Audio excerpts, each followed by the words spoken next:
Tim is a designer, amazing designer. This is more your studio work. Did you find this to be kind of your expressive release from the more constrained design side of things?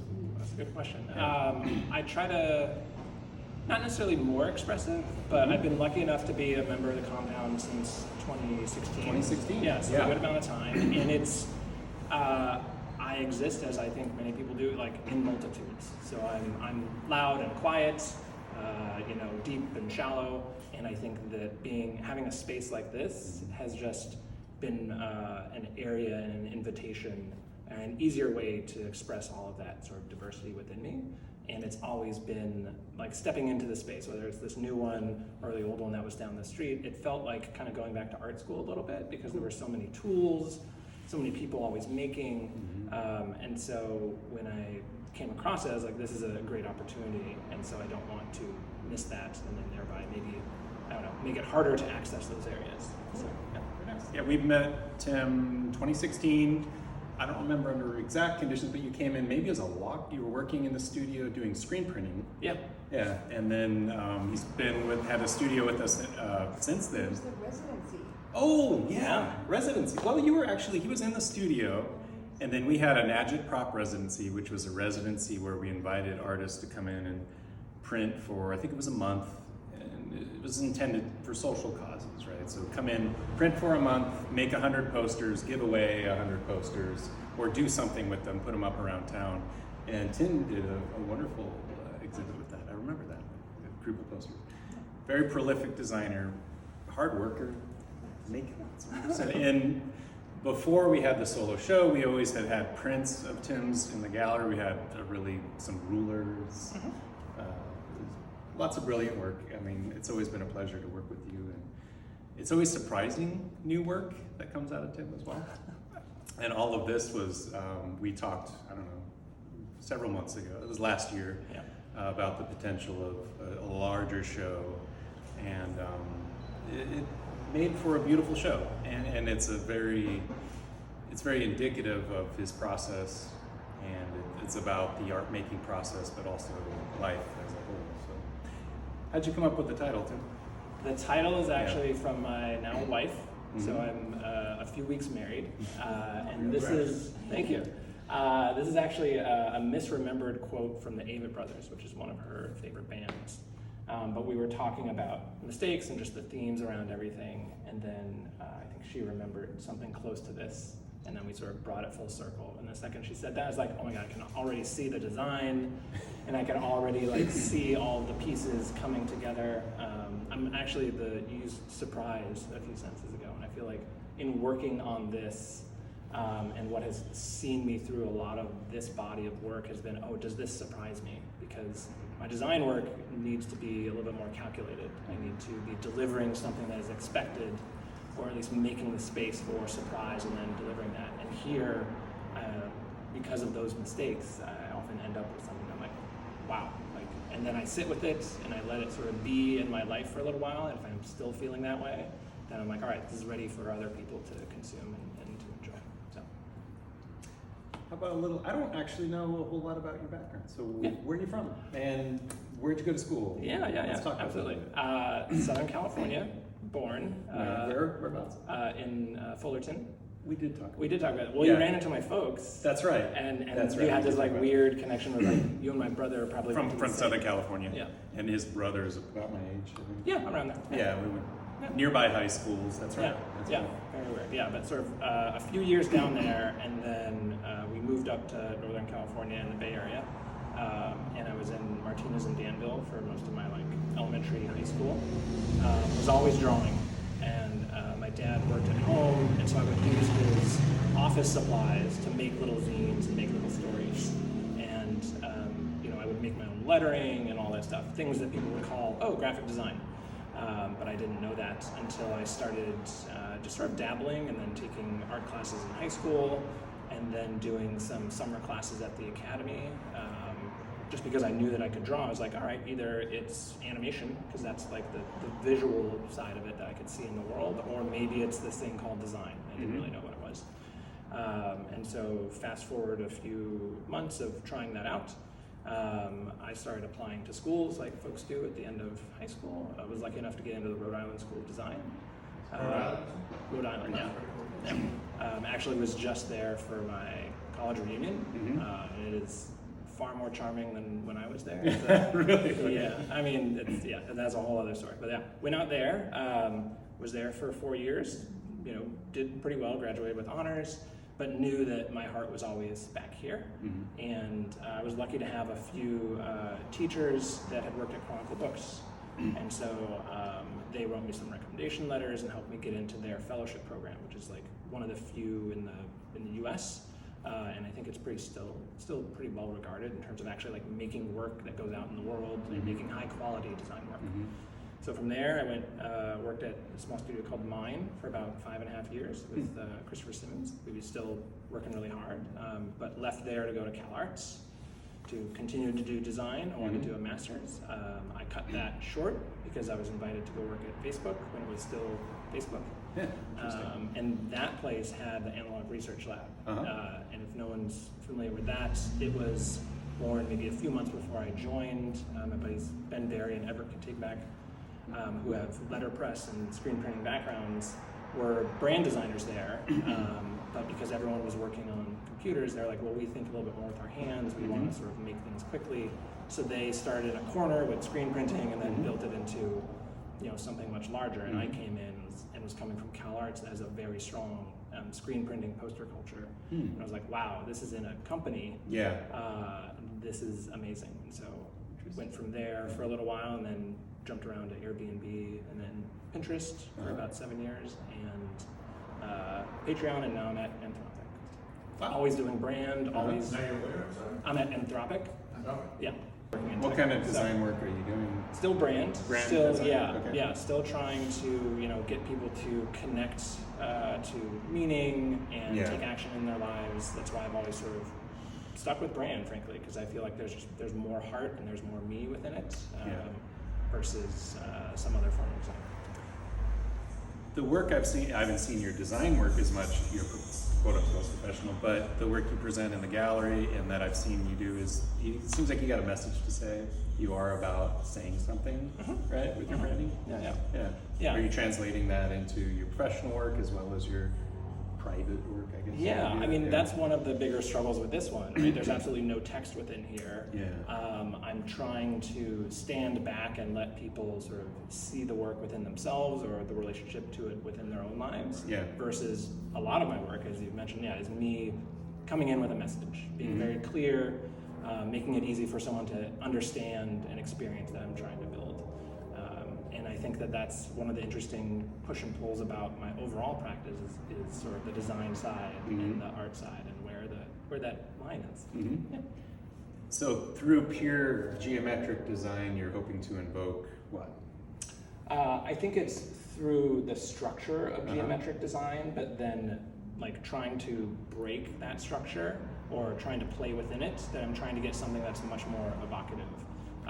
There's a long history of artists working within strict geometry, going all the way back to De Stijl, and sort of saying that this is going to have some sort of spiritual connection with you. And so I feel like still working within that, but not trying to be a theologian about it. More so just trying to reflect, as the art statement is echoing, sort of people are just feeling constrained, they can feel stuck within something. And that's okay, I think we all are to some degree, but it's really what you do within it that matters and can make something, I think, beautiful. Through these like the basic geometric symbolism, you strike a chord with people, and people resonate with different pieces for different reasons. They're like, that makes me happy, this makes me feel like that. I bring this up because this is a great story. I haven't told you yet. There was a woman in a couple days ago, she works nearby, she doesn't generally visit galleries a whole lot. She liked the show because she was drawn to the color. She's like, I came in, I couldn't help but see it. And I saw a particular piece and they fell in love with it because it resonated with them on this spiritual level. Because I'll tell you what, let me go grab it. Yeah. It's pretty kind of interesting story. You actually have the screen for it right there. Oh. Okay, so this piece. Did you sell it? Well, funny story. This is part of the funny story.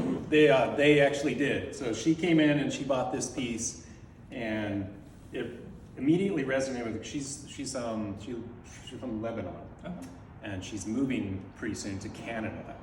And there's a lot going on in the Middle East right now, obviously. So she and her family feel a lot of this dark, ominous cloud. But she resonated with this because she's like, hey, I feel like this is me living in the Bay Area. I'm in this lovely neighborhood. The parks, the birds are chirping, the sun is shining, but there's also this kind of ominous, heavy field that she's feeling. And she expressed it to me, and it was kind of interesting. I'm like, yeah, I get that, yeah, because there are glimmer of lights. We live in this beautiful place, but also you have this something looming in your psyche, perhaps. Anyways, she was so drawn to it, she had to buy it. I appreciate that So story. Kind of cool. That's amazing, yeah. And since you've got that up, I brought this for anyone that's like unfamiliar with the process. There we go. You can see that like to do screen printing, you're making some sort of positive that is blocking out a chemically treated screen, and then the actual ink that gets washed away from it, you can see like this part is that part. And so that's how all of this is made, and I think that what maybe sometimes surprises people is how gestural it can look, because it's such a locked in kind of surface to work within.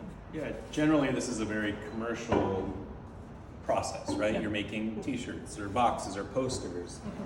Tim's approaching it in a way more painterly way. Which is kind of amazing, right? Because he's having a lot of fun with it, obviously. You must be mixing up inks directly on the surface of the screens, yeah, right? You've got the right eye for it, Yeah. And that's how like normally with the screen print, you're doing it because you're doing multiples, but when you're mixing right on the screen, I can't do that again if I tried. It'll always be a one of one. And something else that I think is a through line with not only my design work, but also the artwork that I make is the accessibility that I hope is felt, because screen printing is like it's something that you make t-shirts with. It's something sort of very blue collar. I want to make sure that people aren't too distanced from something. Because as a kid growing up in the suburbs, I didn't have a lot of art around me. It wasn't until I got on BART and started to sort of come across, or my art gallery was like the grocery store, frankly. Like it was like all the color, and the same reason why that woman was like drawn to the color in here. I was like, oh, this is amazing stuff. What is this thing popping off of this thing? Sure. Speaking of grocery stores, you want to talk about your cans? Yeah. So I'm a big fan of, again, sort of the accessibility of art, and also, places like Meow Wolf and Omega Mart, but also just sort of the history of, I think, sort of art in commerce. And so these are made from the offcuts of some of the other pieces. And I really wanted to create something that was a little bit more sculptural, but still within sort of an accessible range, sort of giving a nod to commerce, a little nod to art history and Warhol.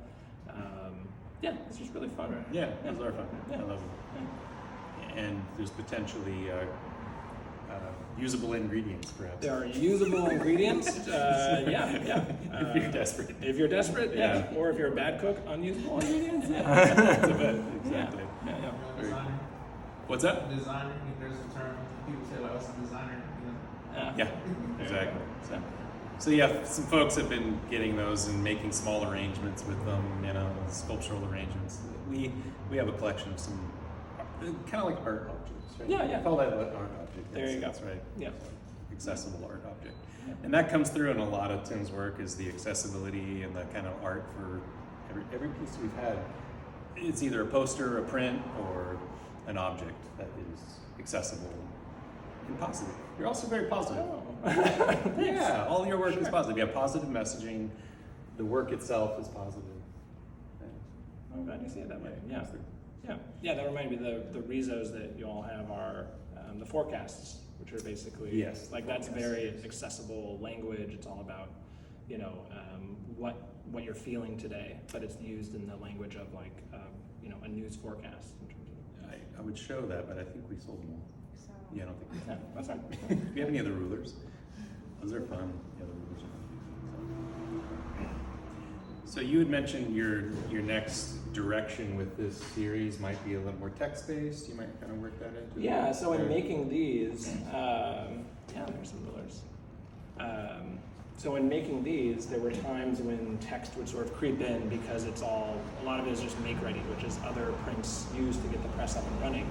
But as this started to amass itself, and I came to the direction of wanting people to sort of come with no other reference to it, I started to sort of curate those out.